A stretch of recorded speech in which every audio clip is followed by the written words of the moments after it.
Now, from Wish TV, your local news source, this is All Indiana Politics. Good morning, everyone, and welcome to All Indiana Politics. I'm Phil Sanchez. We start with the impeachment trial of former President Trump this week. The House of Representatives delivering the articles of impeachment on Monday, setting up the Senate for trial. Both Indiana Senators Mike Braun and Todd Young joined a Republican effort to block the trial, calling it unconstitutional. Why? And what will happen in that trial? Our Brooke Martin is with Senator Todd Young.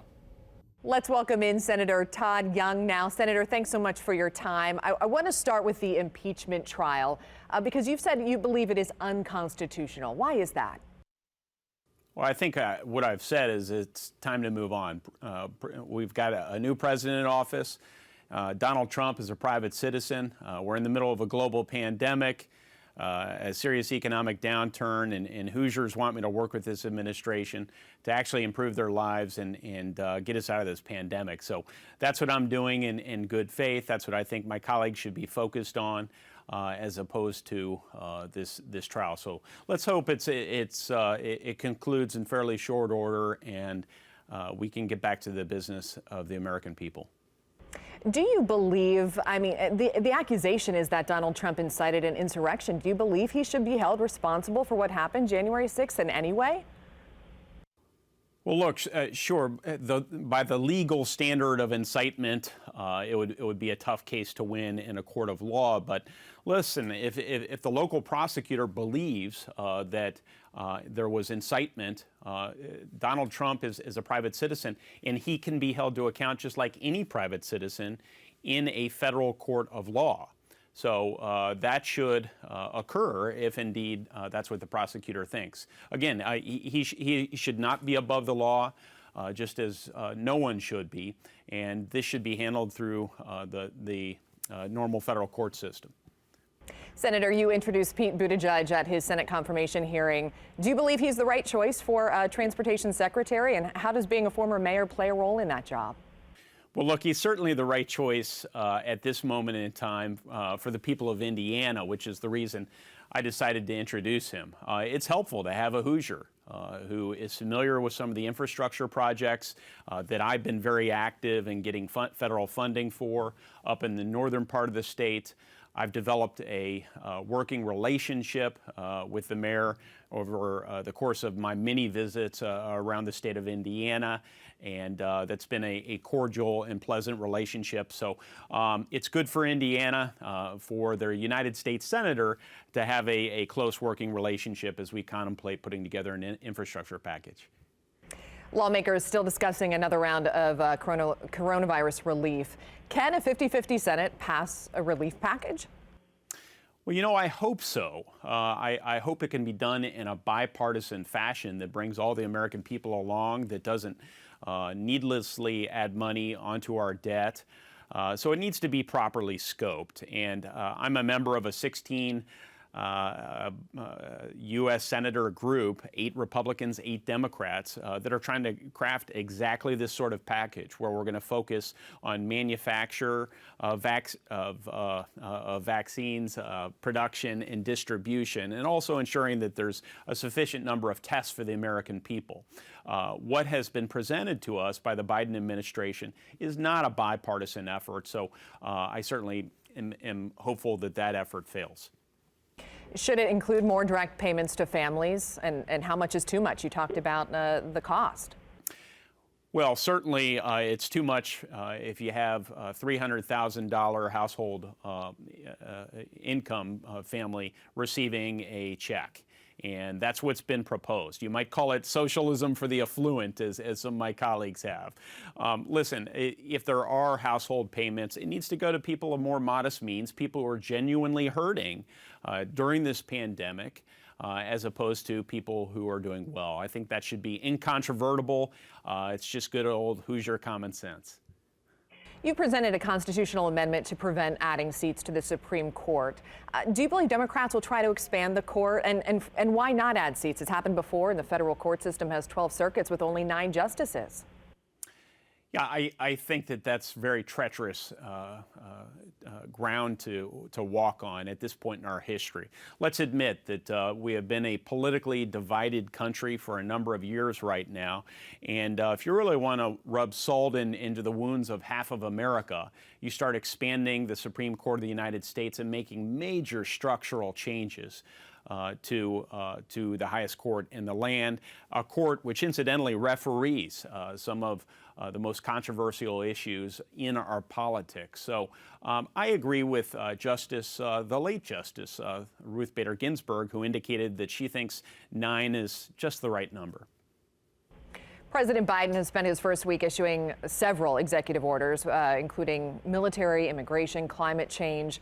What do those tell you about this Biden administration? Well, you know, the number of executive orders and sort of the broad sweep of them, which includes, for example, cancellation of the Keystone XL pipeline, therefore cancellation of a job creation project as we try and emerge from the worst economy in generations. That doesn't strike me as wise. So my hope would be that he exercises less pen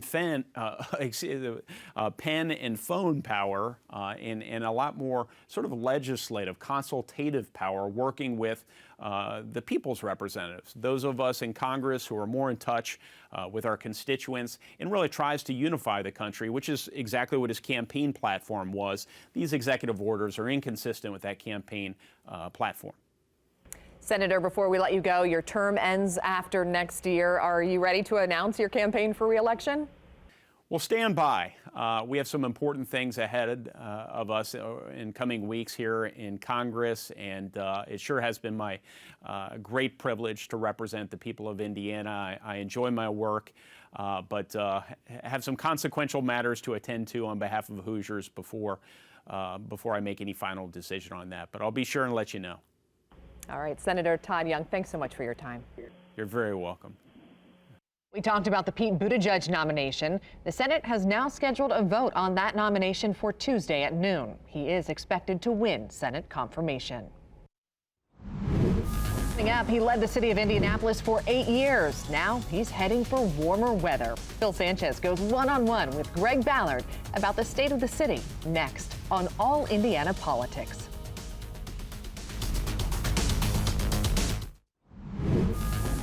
And welcome back to All Indiana Politics on this Sunday as we welcome in former Indianapolis Mayor Greg Ballard. Good to see you, sir. Thank you for taking some time. Great to be here. Thank you. So I hear you're leaving us. I am leaving. We are moving to Myrtle Beach, South Carolina by the end of February. Why is that? Well, we've had a place down there. We bought a place in '91 when I came back from the Gulf War. We were stationed in North Carolina. I kept going to Myrtle Beach. Had a smaller place. We bought a bigger place 3 years ago. We're rehabbing it so that we could live in it. And that's it just seems like the right time to do it right now. Okay. And this is purely lifestyle change, retirement per se, right? Well, not really retirement, but I'll maintain relationships with the University of Indianapolis and the Ballard Summit that we do there every year. I'll maintain relationships with Indy Women in Tech. And because I'm still on their board, I co-founded that group, and there's a tremendous group doing great things, putting women through training for tech jobs, things like that. So I want to continue that, obviously. So I'll be back and forth. Okay. From what I remember about you, Mr. Mayor, is that you like golf, right? I do play a little bit of golf. Believe it or not, I don't take my golf clubs to Myrtle Beach. Wow. When we've been going down there back and forth, I haven't played down there in a long time, actually. However, when we move down there, I think I'll play a little bit. I can imagine. So I have to ask you, it's been a few years since you've been in office, but looking back, fond memories of being the mayor of Indianapolis. What are some? I was so blessed to have a great staff, and I like to think we did a lot of good things. I always told my staff, I think we were put in here to do all those things that were kind of kicked down the road, either politically or financially, for the last 20 to 30 years, and I think we got a lot of those things done. So I appreciate the fact, but the thing I'm really proudest of is we kind of created a new generation of leadership. If you see where they are now, Sports Corporation, you know, with Ryan Vaughn and Michael Huber, the great Indianapolis Chamber of Commerce, and Jason Cloth, that's in Indiana.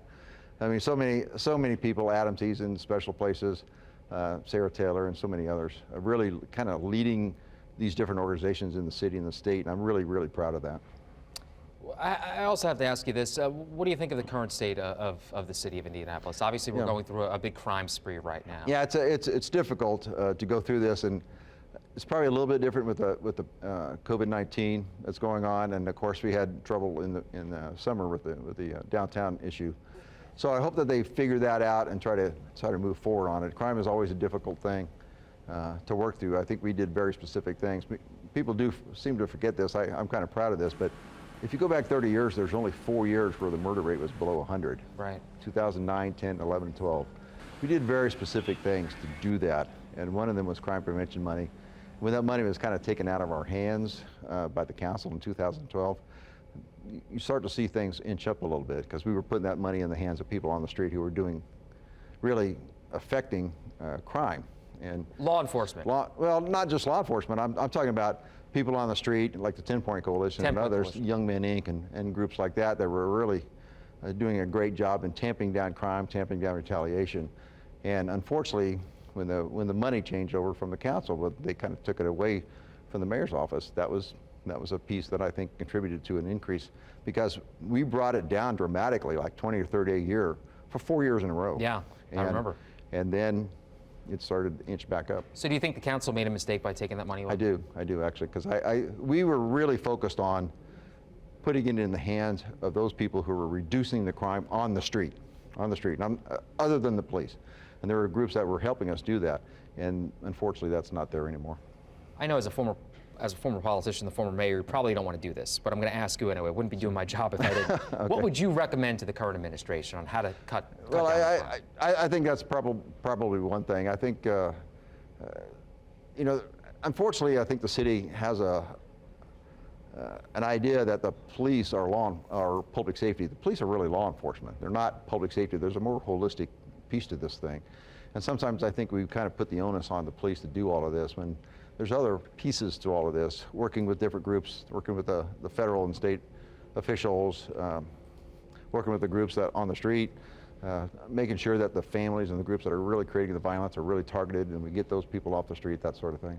So do you agree with, because it sounds similar to what some people say when they say defund the police, kind of shifting money from the law enforcement aspect to more social services? Is that something that No, I'm not a big defund the police guy. Okay, at just all. want to be clear, yeah? Yeah, but I think it's just a little bit of money that if you could put in different places. I don't want to take it from the police, but we found money. It was $2.5 million. We were the ones who created that. And we found $2.5 million. We put the different groups. It was people on the street, plus it was ex-offender, people who are working with ex-offenders, which is a big piece of that, so that they can have a good life and they don't have to go back to a life of crime. There are things like that, and some of that is still ongoing, but I'm not so sure. I wonder if it's really targeted to the people who really reduce the crime. Do you think it's possible this year to reduce crime, or do you think it's going to be long-term? Well, it usually takes a while. We put a lot of things into place pretty quickly.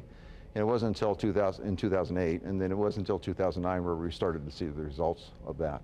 Okay. I remember specifically in 2008, my first summer as the mayor, I thought, man, this is bad. Right. But we kind of stuck to our guns with the things that we were doing, and by 2009 we saw results, and we saw it for 4 straight years. We're going to have another segment with you here coming up shortly, but I want to get your take on the current state of politics today, not statewide, but nationally as well. Where do you think things are right now, given we just went through this election, the swearing in, everything that happened in Washington, D.C.? Do you think we're in a better place now than we were, say, a year ago? It will certainly be in a different place, no question about that. I'm a big international person, because I was one of those who went to war. I went in a difficult situation a couple times, and I look at it from that perspective. What can we do to reduce that? And post-World War II, that has always been about alliances. When we trade with each other, when we talk to each other, when we form these military or economic alliances, that reduces the chances of war. And I think we need to get back to that more than we have been. Yeah, we'll talk more about that here coming up. You're going to hang with us here for a moment, right? Foreign policy coming up with former Indianapolis Mayor Greg Ballard.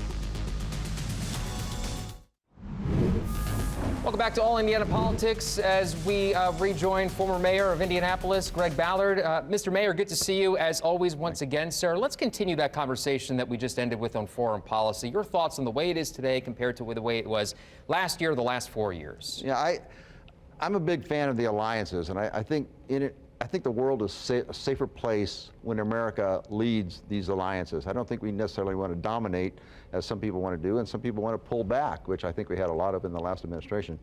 I think the world is safer when America kind of leads in these different organizations, particularly the economic and military alliances, because around the world, certainly when I was in the Marine Corps, people trusted America. Sure. And they knew we were going to do the right things. We're going to make our mistakes, and we didn't make a lot of mistakes along the way, but they knew that we were trying to do the right thing for the world. And I don't want to get away from that. I don't want to pull back from alliances. I think these things are extremely important so that our troops in uniform don't have to go do things, because when we mess that up, Right.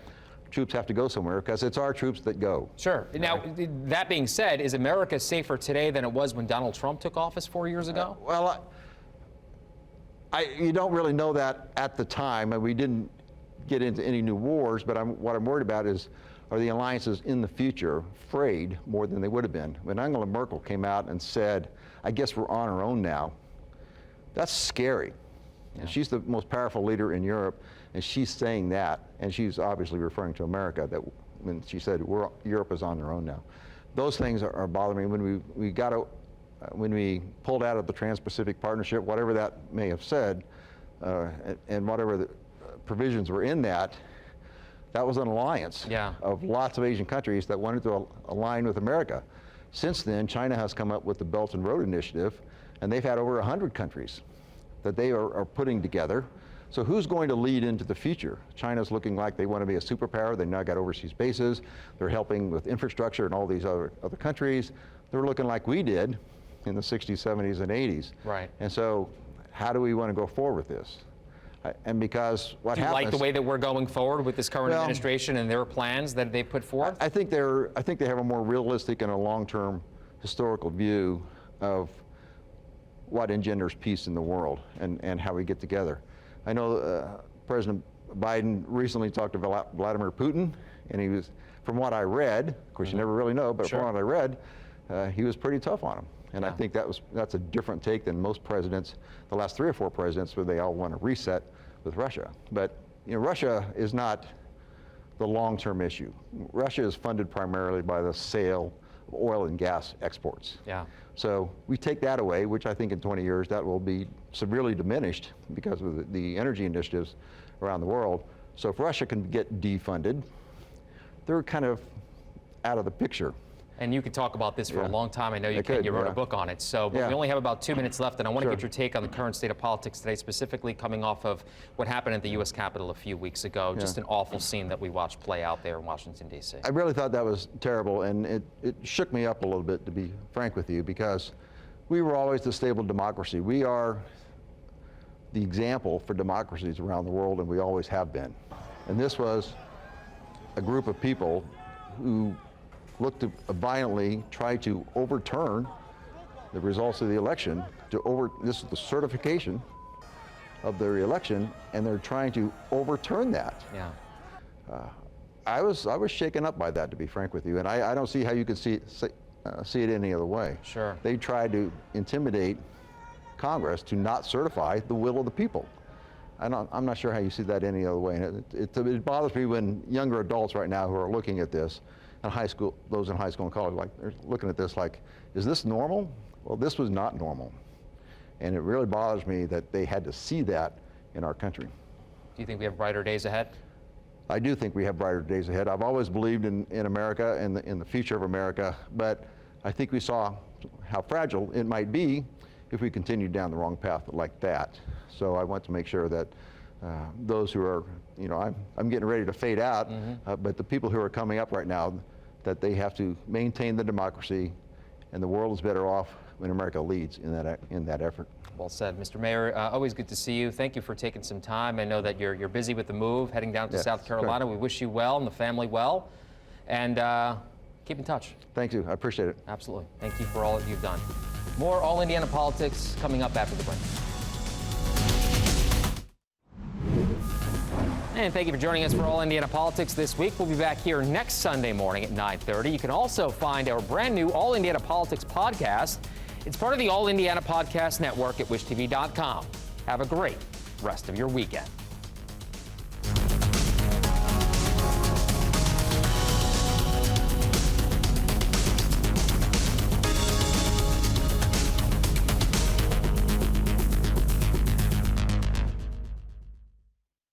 You're watching Wish TV, Indiana's only statewide TV news network.